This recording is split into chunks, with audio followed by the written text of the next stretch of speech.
Maurice has a bag containing 40 small wooden blocks. There are 20 cubes, of which 5 are blue. There are 20 spheres, of which 6 are blue. Maurice randomly selects a cube from the bag.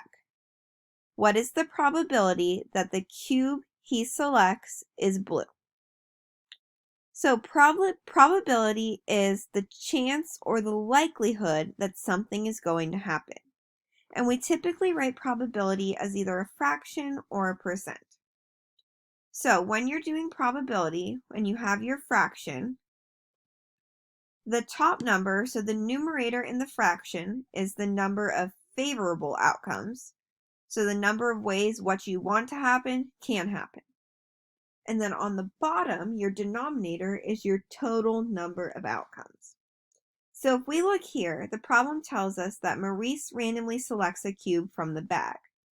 Since we already know that he is selecting a cube, we can completely ignore everything they say here about the spheres. We know that he's selecting a cube out of the bag. And we want to figure out what is the probability that that cube is blue.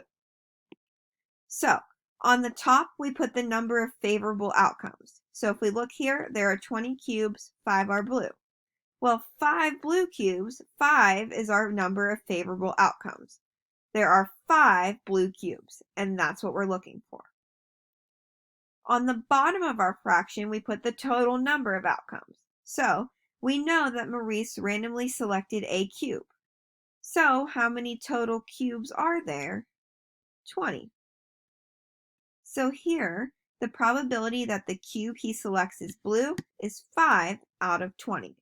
There are 5 blue cubes and there are 20 total cubes in the bag. Again, we can completely ignore everything it says about spheres because we know that he's selecting a cube.